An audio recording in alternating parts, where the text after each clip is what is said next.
উপাদানগুলি একটু সংক্ষিপ্ত আকারে স্যারে কি বলে শুনেন। এই লাস্ট ম্যান, হ্যালো, আপনারা বলেন তাহলে স্যারে শুনুক। এগুলো আবারও একটু সংক্ষিপ্ত আকারে বলতেছি। আপনার তো আগে যাদের জানা আছে সমস্যা নেই, নতুন যারা আসছেন খেয়াল রাখবেন। আমরা যদি না বুঝেন জিজ্ঞাসা করি না, এগুলো যদি ডিঙ্গে যান পাস করবেন ঠিকই। আপনারা যে লাইনে ভর্তি হয়েছেন কিছু শিখতে তো আসছেন, একটা সার্থক করতে হলে এগুলো জানতে হচ্ছে। আপনাদের ফাঁকি দেওয়া যাবে, কাজ তো সবাই করতে পারে। জ্ঞান নিয়ে যাওয়াটাই মেন। রেখা, রেখা তো সবাই চিনেন তাই না? এটাও রেখা, সরল রেখা, এটাও বক্ররেখা। আচ্ছা, এটা কি রেখা বুঝতে পারবেন? এটা বক্ররেখা মানে কি? বাঁকা বা ওয়েব লাইন বা কার্ভ লাইন বিভিন্নভাবে করে। এটা বাঁকা না, এটাও তো বাঁকা। তাহলে এটা কি হবে? বক্ররেখা। আর এই রেখাটা, এই রেখাটা কি বাঁকা? সোজা, সরল রেখা। এই রেখাগুলো আগে চিনতে হবে। রেখাগুলো যদি না জানি পরবর্তীতে সবগুলো ভুলে শিখবো। শুরুটাকে সঠিকভাবে জানতে হবে। এইগুলো রেখা, সরল রেখা, বক্র রেখা। রেখার মধ্যে কিন্তু অনেক শ্রেণী বিভাগ আছে, ওদিকে আর আমরা যাই না। সরল রেখা, বক্র রেখা এদিকে থাকবে। হ্যাঁ, আবার এগুলোর মধ্যে লাইন পার্সপেক্টিভ আছে, এগুলো আমরা একটা একটা করে পরে জানি, ডিটেলস পরে জানবো। রেখা গেল, আপনি 1 নম্বর দিয়ে লিখে ফেলতে পারেন সরল। এটা যদি লিখে পাশে সরল রেখা, এটা লিখে বক্র রেখা।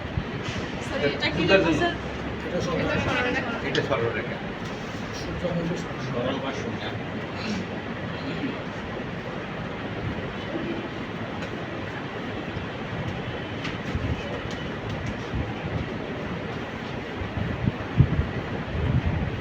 খাতায় একটু ক্লিকার একটা মনে থাকবে, পরে আর নাহলে মনে থাকবে। সোজা দেখতে সোজা লাগে না, পরে মনে থাকবে না, চর্চা করতে হবে। 2 নম্বরে হলো আকার আকৃতি বা শেপ বা ফর্ম বলি আর কি। আমাদের আগের বছর ফর্ম বলি, ফর্ম কিন্তু বই ভাষা বলে না, বিভিন্ন একটা শেপের মধ্যে আনতে হয়। যেমন আমি একটা আনারস আঁকবো, আনারসটার মধ্যে একটা বক্স করলাম, নাগরিক লিখতে দিলাম, ফর্মে নিয়ে আসলাম।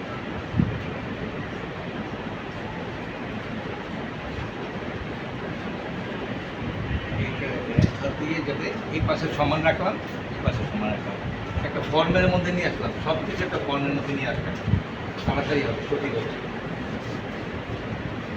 এই আনারসটা যদি এইভাবে কোনাকুনি থাকে তখন কি করবেন? ঠিক একই জিনিস,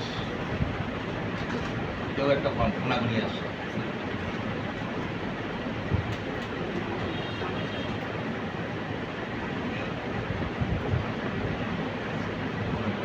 ফর্মটাই পাকাই দিলাম, তাই না? এখানে এই ফর্মটা সোজা, এটা বাঁকা দিলাম। সহায় দিতে ছেলে সহায় দিতে, একই জিনিস। ফর্মটা সঠিক হতে হবে। হ্যালো, ফর্মের মধ্যে কি আছে?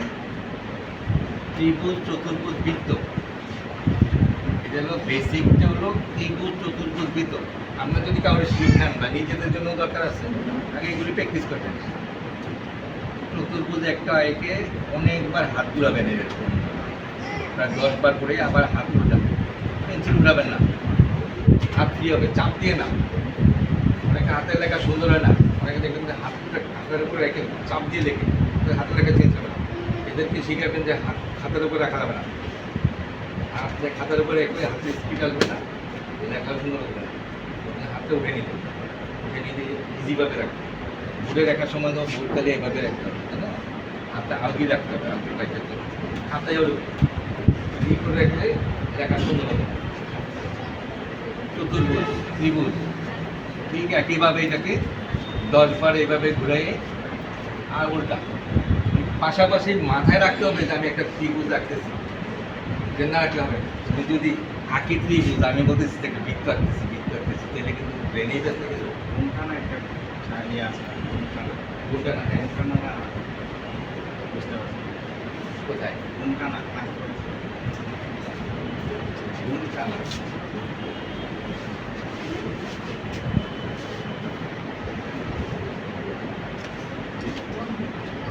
লিখে রাখি পরে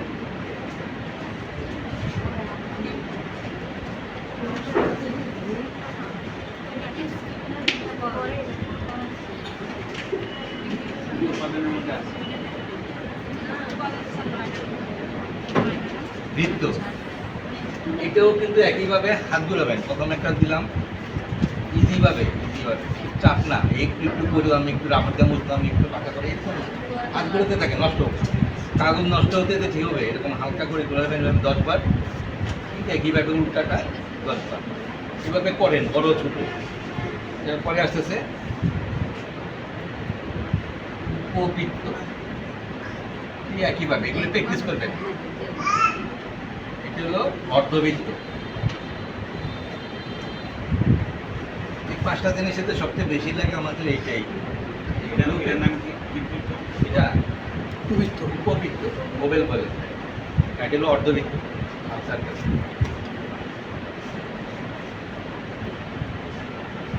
ছবি সবগুলো এর মধ্যে আছে। এই যে এর আগে বললাম রেখা আর এই ফর্ম, এর মধ্যে সবগুলো ছবি। এগুলো যত আয়ত্ত আনতে পারবেন ছবি আঁকা সহজ। এগুলো প্র্যাকটিস না করে যদি একবারে করেন একটা মাস্টার কোর্স হবে না। হঠাৎ করে যদি একটা অ্যাক্সিডেন্টলি হয়ে যায়, বোঝারকে নাম আছে অ্যাক্সিডেন্টলি আর্ট। ছবি কিন্তু শেষ নাই। আর্টের ক্যাটাগরিতে আপনারা সুন্দরভাবে পরিবারভাবে আসছেন, এটাও কিন্তু আর্ট। ফ্রেন্ডটা ঘুরতেছে, এটা হচ্ছে আর্ট। আমাদের জীবনযাত্রার প্রত্যেকটি ক্ষেত্রে কিন্তু আর্ট।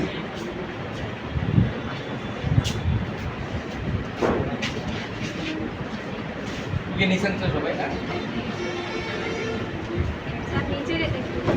এটা অর্ধবৃত্ত।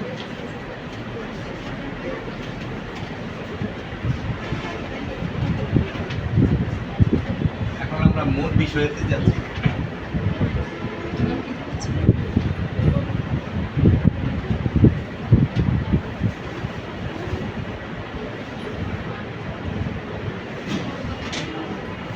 এটা একটা গ্লাস না?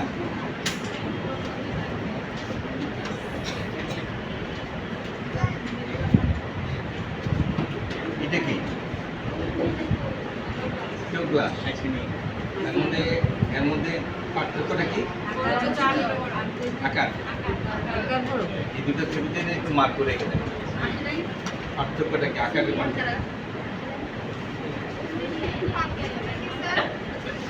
আকারের পার্থক্য।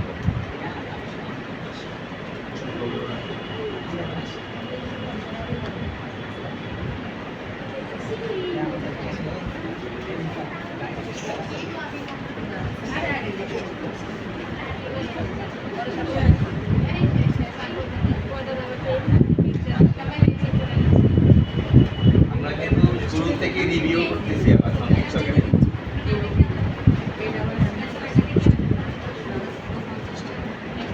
আমাদের পরিমিতকে দিয়ে আমরা শরীরকে সব জায়গাটা দিয়ে আসি আর মাঝে নেই।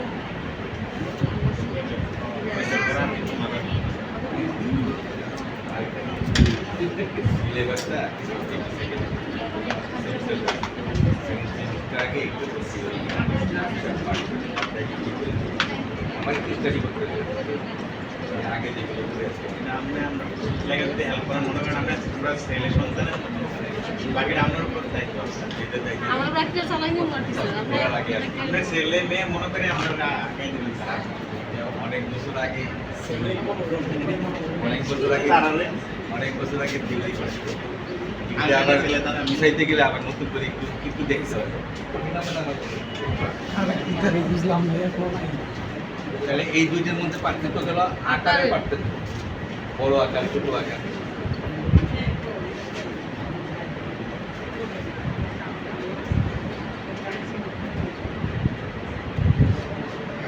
এটা হলো মগ না? এই দুইয়ের মধ্যে তো একটা পার্থক্য আছে। এই দুইয়ের মধ্যে পার্থক্য হলো আকৃতির পার্থক্য।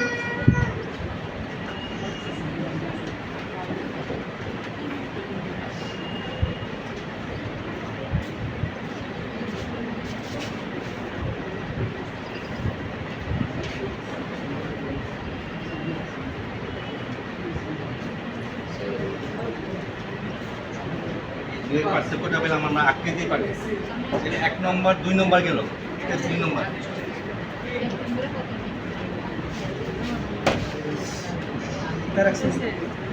বুঝতে পারছেন দুইটা বুঝতে অসুবিধা কিন্তু বুঝতে পেলে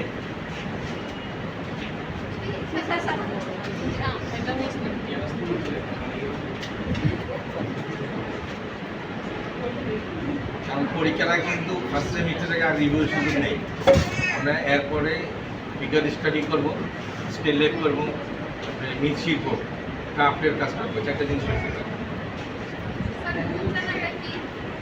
মন টানাটা একটা সাবজেক্ট মন টানা তো আর সবাই পরিচিত হওয়ার কথা কুমিল্লার মানুষ কুমিল্লার ব্রাহ্মণবাড়িয়া স্রোতের অপর দিকে পানি যাচ্ছে এদিকে নৌকা একটা নিয়ে এদিকে আসতে গেলে ওদিকে চলে যাবে না তখন দুইজন লোক থাকে নদীর পাড়ে থেকে রশি দিয়ে নৌকাটাকে টেনে নেয় ওইটাকে বলে কোনটা নদীর বিপরীত দিকে নৌকাটা যাচ্ছে মালবাহী নৌকা বা আমলবাহী নৌকা এগুলো তো এখন কম দেখা যায় না দেশের মানুষের বলতে পারছে আমি কিন্তু দেখছি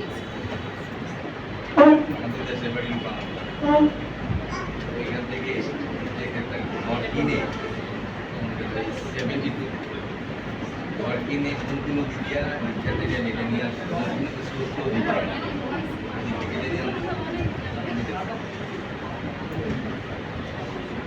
বুঝতে পারলাম 3 নম্বর হলো অনুপাত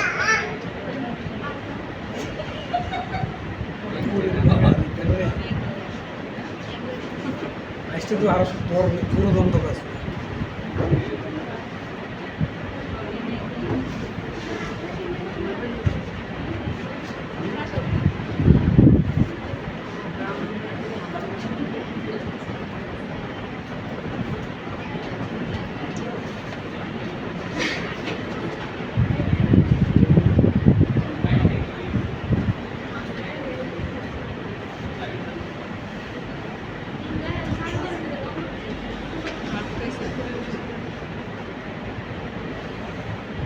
একটা মানুষ এখন এটা সমান হয়ে গেল তাই না এটা কিন্তু অনুপাতটা এটাকে বলে অনুপাত পার্থক্যটা সঠিক হয় নাই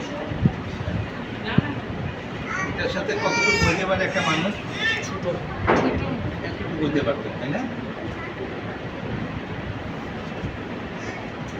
ওটা হলো সঠিক এই যে পার্থক্য বোঝাটা এই বিষয়টা অনুপাত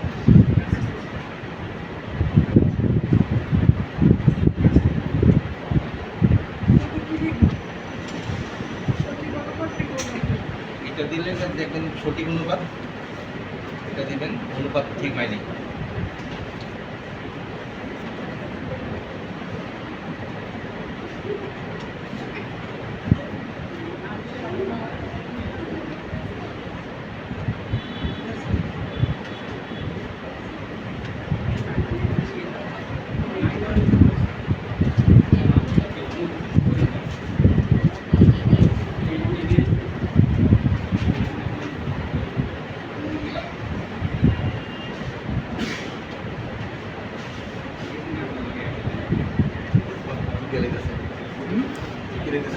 আমি চাইতেছি পারি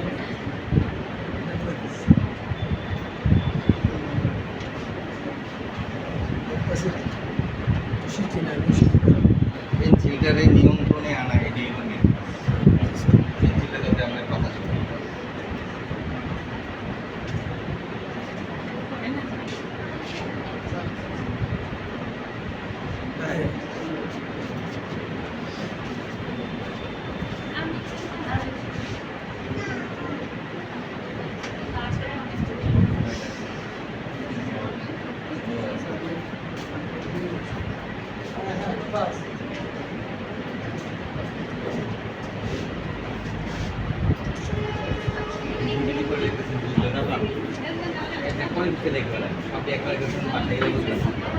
মানে রেখে গেছেন বাসায় গিয়ে কোন দিকে নিয়ে হেঁটে বলছেন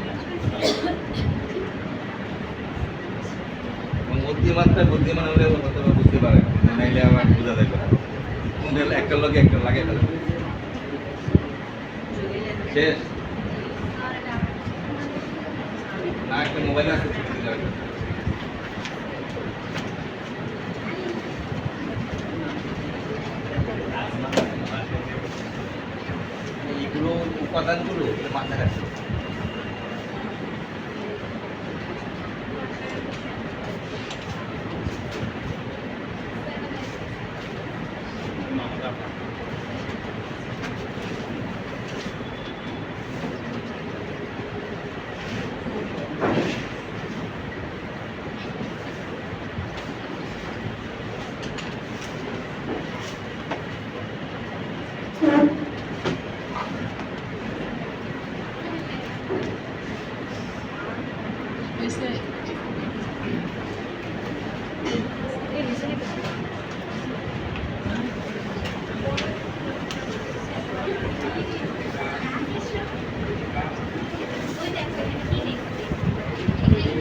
ছবির মধ্যে সবচেয়ে গুরুত্বপূর্ণ বিষয় একটা, সেটা হলো পরিবেশ।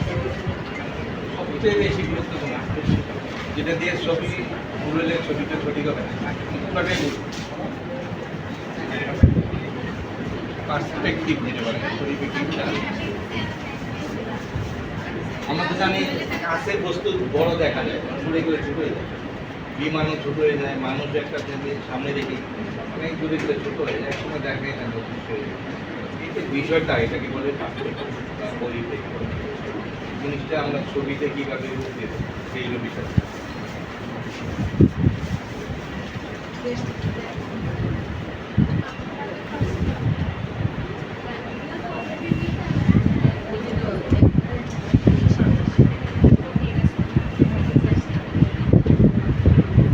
গাছ দিলাম এখানে, মানুষ খেতে যাবে।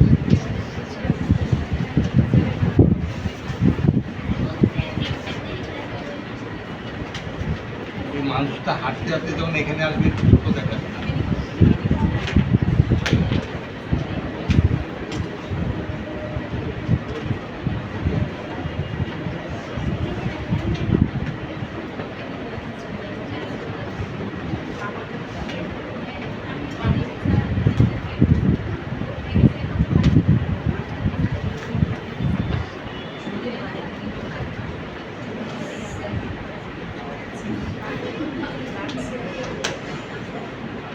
দেখেন এখান থেকে যে মানুষটা এখানে আস্তে আস্তে ছোট দেখা যাচ্ছে, রাস্তাটাও ছোট হয়ে যাচ্ছে, নৌকাটাও একই পাবে। আর দুইটা জিনিসই রাখতে হবে, আপনার অনুপাতটাও কিন্তু মাথায় রাখতে হবে। এটার সাথে এটার সাথে অনুপাত, একটা নৌকার সাথে একটা মানুষের অনুপাত, এটাও মাথায় রাখতে হবে। পাশাপাশি দূরে গেলে বস্তু ছোট হয়ে যাচ্ছে, এই জিনিসটা মাথায় রাখতে হবে। এই বিষয়টা হলো পরিপ্রেক্ষিত। সবচেয়ে বেশি এফেক্ট হয় আমাদের বিল্ডিং আঁকতে গেলে, ঘর বাড়ি জমা আঁকবো তখন পরিপ্রেক্ষিতের ব্যাপারটা।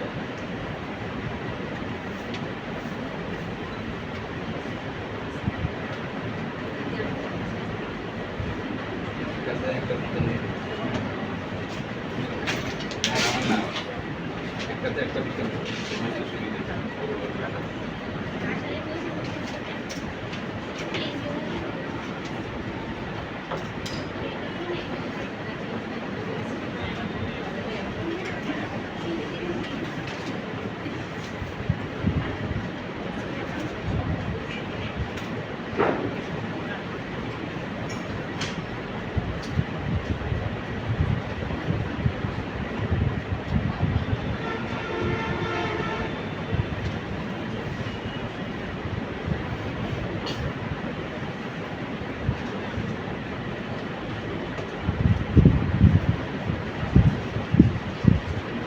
চিন্তা করতে অনেক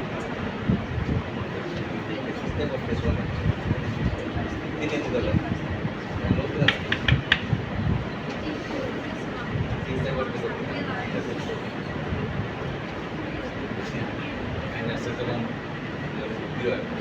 প্রথম কয়েকদিন তো যাবেই যায়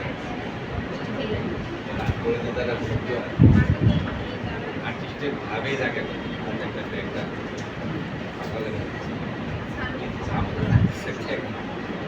কাজের টাইট পরিশ্রম হয়, সকাল 9টা থেকে এই বিকাল 4টা যারা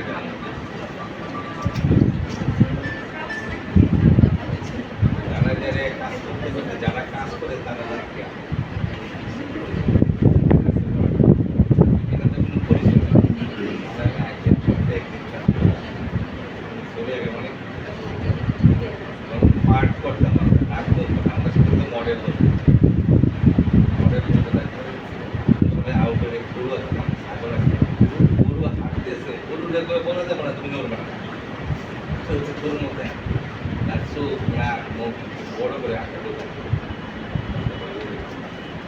এগুলি মানুষের হিউম্যান ফিগার কথা, চোখগুলো একটা একটা করে থাকে। সবার চোখ কিন্তু একটা করে থাকে, চোখ নাক, অনেক করে। আবার একটা মানুষের দুটো দিক, দুটো দিক করে থাকে। একটা নাক দুটো ধরে, চোখ দুটো একটু পার্থক্য আছে, ডিজাইন আছে। অনেক সময় ক্যামেরাতে ধরা পড়ে, সেগুলো দেখবেন দেখতে ঠিক আছে চেয়ার, ক্যামেরাতে দেখা যায় যে তার চোখ একটা ক্যাশ, ছবি ফটো হয়, হ্যাঁ, এগুলো কিন্তু ক্যামেরা ধরতে পারে।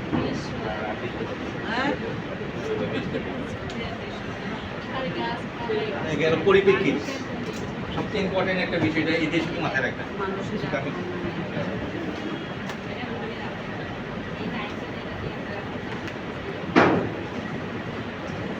তারপরে আসতেছে ব্যালেন্স।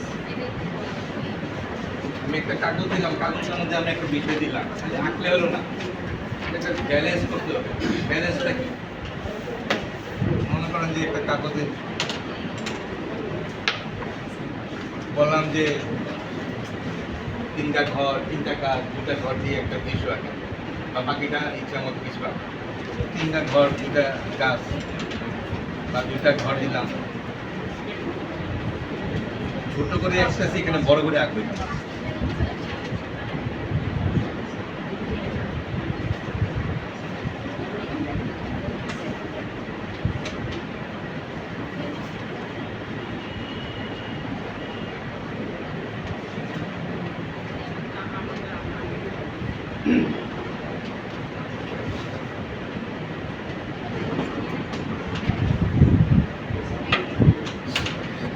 এখানে একটা ছবি আঁকলাম, আমরা যখন ছবি আঁকবো দেখবো তখন আমাদের চিন্তা করতে হবে ছবিটা, আমাদের চোখটা কাগজে এক জায়গায় গিয়ে প্রথম থাকবে, তারপর পুরো চোখটা ঘুরতে হবে।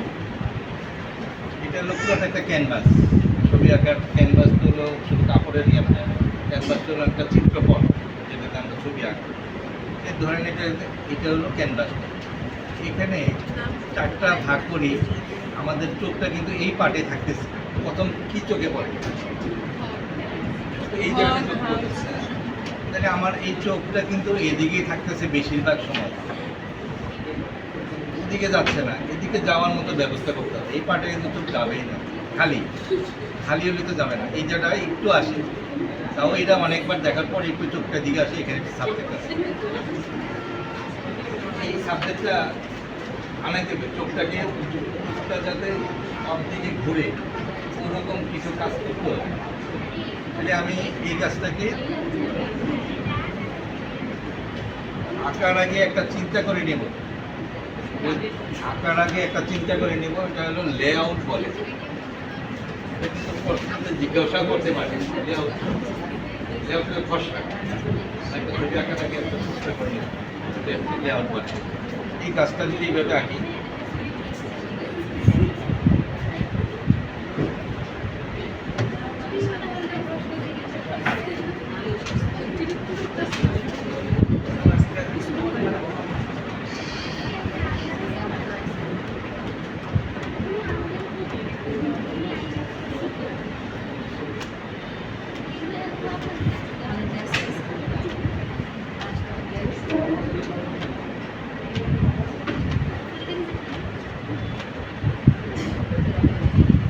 গাছ আমাদেরকে বলছিল তিনটে, আমি এখানে একটা দিলাম।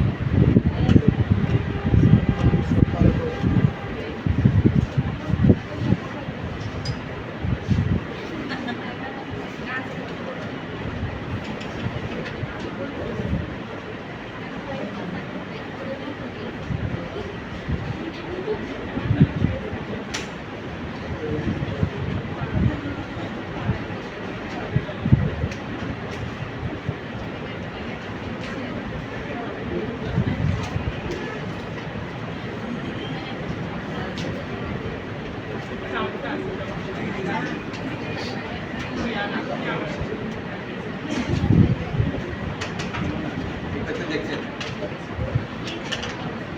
পুরোটা জায়গায় চোখ যায়। যদি আমি এটাকে চারটা ভাগ করি,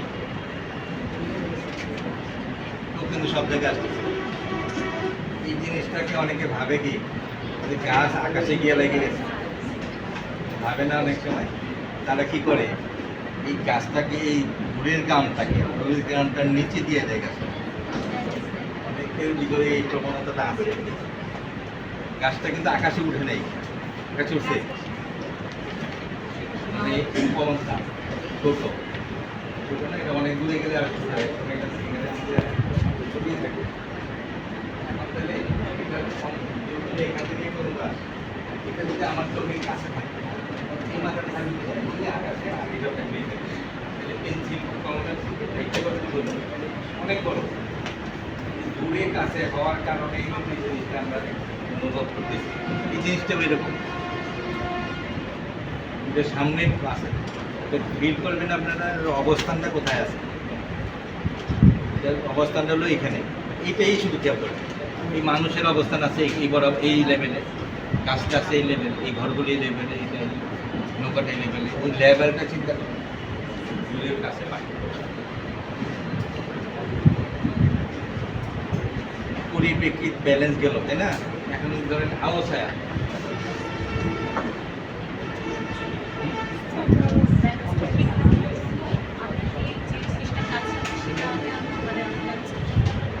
ব্যালেন্স হলো আমার ক্যানভাসের চোখটা যেন সব দিকে যায়, এটাই ব্যালেন্স।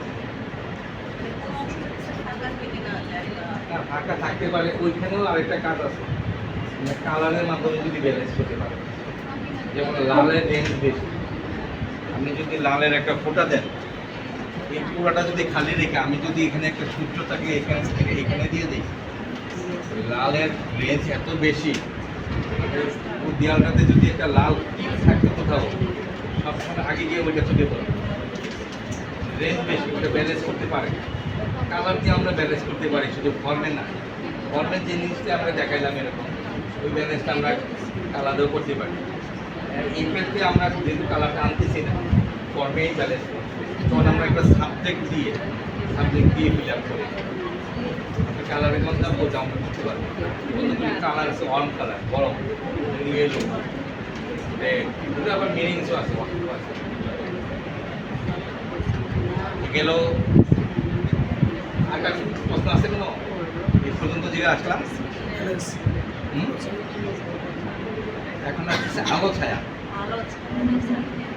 এই ছবিটা আমরা দ্বিমাত্রিক, এই বোর্ডটা দ্বিমাত্রিক না, এটাকে ত্রিমাত্রিক এফেক্ট আনতে হবে। যেমন ভাস্কর্যগুলো কি 3 ডাইমেনশনাল, ত্রিমাত্রিক। আমাদের এই ত্রিমাত্রিক এফেক্ট আনতে গেলে আলো ছায়া লাগে, আলো ছায়া ছাড়া সম্ভব না। আলো ছায়াটা আমাদের দিতে হবে ওই ভাগে। এখন মনে করেন যে আলো ছায়াটা আমি উৎসটা ধরি এদিক থেকে, ধরে নিলাম এদিকে, এদিকেও থাকতে পারে, সবসময় যে একদিকে থাকবে তা না, ডানে বায়েও থাকতে পারে। এখন আমরা যদি ওদিকে থেকে আলোর উৎসটা চিন্তা করি,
আলো ছায়া দুইটা আছে, একটা হলো আলো ছায়া লাইট শেড, একটা হচ্ছে প্রতিচ্ছবিও আছে মুখের ছায়াটা দেখেন।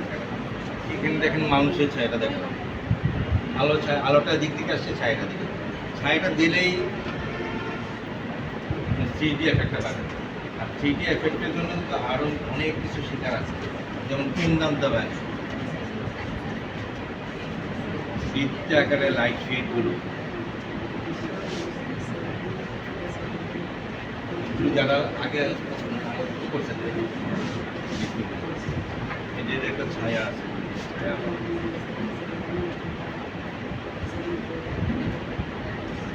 একটা ছবি তুলে রাখতে পারে।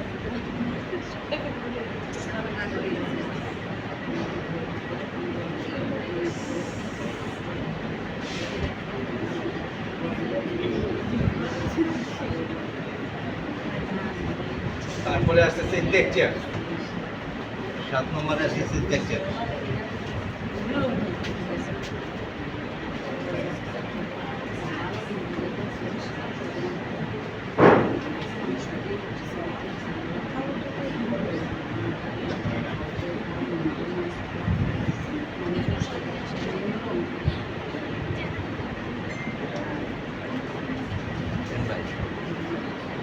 তারটা ছিঁড়া দেয় আবার। না সেটা আলো ছায়ের মতন লাগে দেখবেন। দেখা যাবে একটা পায়ে সাপ করছে, আরেকটা পায়ে টান দিচ্ছে। 1000 টাকা। আচ্ছা এইখানে আছে বাসাতে আমার এটা আছে। 7 নম্বর হলো টেক্সচার।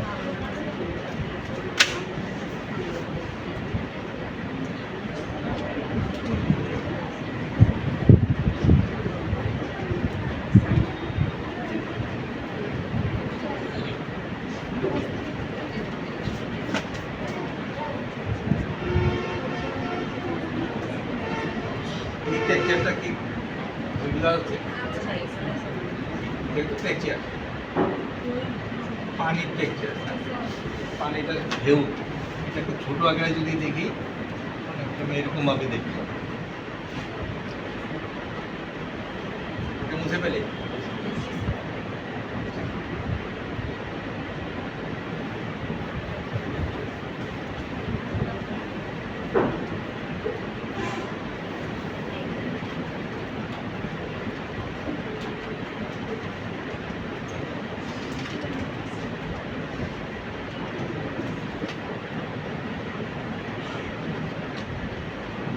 ঘাস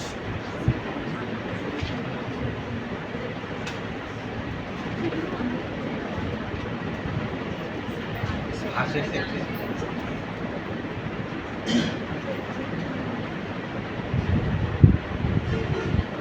বেড়ার দেখছি।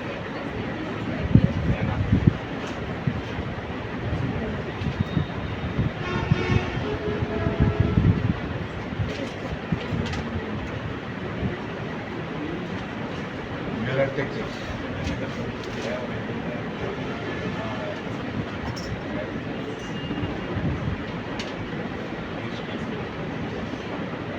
বৃষ্টির টেক্সচার।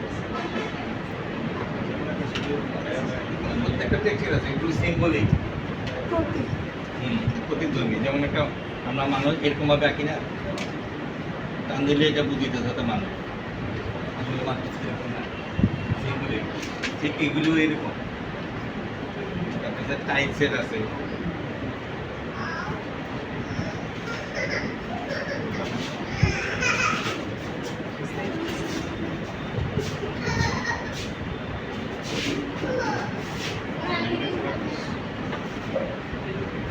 এই টেক্সচারগুলো যে একটু সহজে সাবজেক্ট বোঝানো যায়। আপনি কি কাজগুলো শিল্পকর্মটা কি আপনার বেশি কাজ করবেন নাকি হালকা পাতলার মধ্যে ছেড়ে দেবেন? এটা আপনার শিখতে দিচ্ছি কীভাবে কী কাজ করবেন। সে কম কাজ করে তো অনেক কিছু বুঝে, কম কথা বলেও তো অনেক কথা বলা যায়। এই বিষয়টা শিখতে কত সহজভাবে উপস্থাপন করতে পারে।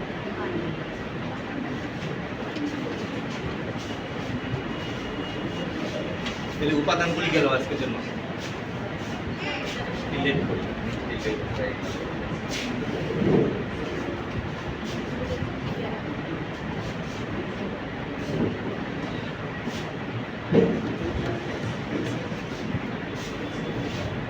বুঝতেছেন না কিছু? তিনজন কি বলতেছে আপনি বুঝতেন নাকি আগে ধারণা আছে? এইগুলো ডিঙে কিন্তু যাওয়া যাবে না।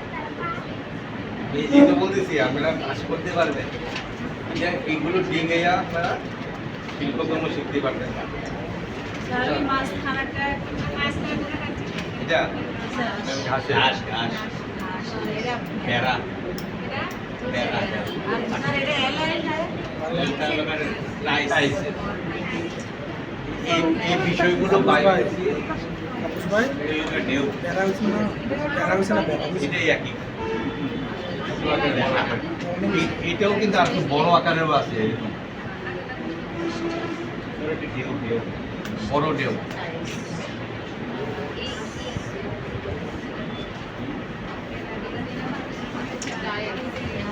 নিচেরটা রাইস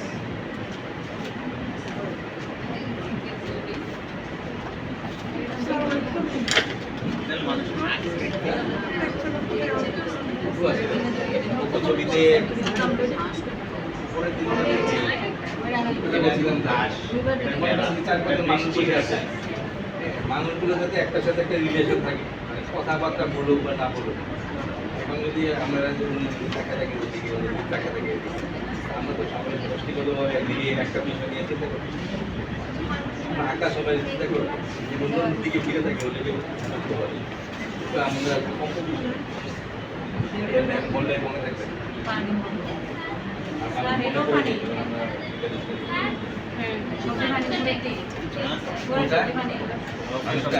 লাগলে রায়জনের লেগে রয়েছে এগুলো শেখা দরকার আছে যারা ঘন্টা আবিস তোমার করে না, বান দেয় না, যে মানুষটাকে আঁকে আঁকে সেটা ক্রস দেয়, কি জানি লেখে লেখে সেটা মোমবাতির আগুনে পুরায়, আগুনে পুরাইলে তার শরীর জ্বলে, বুঝছেন? এইগুলো এগুলা এইভাবে আঁকতে হয়, এগুলো আপনারা আঁকবেন শিখবেন।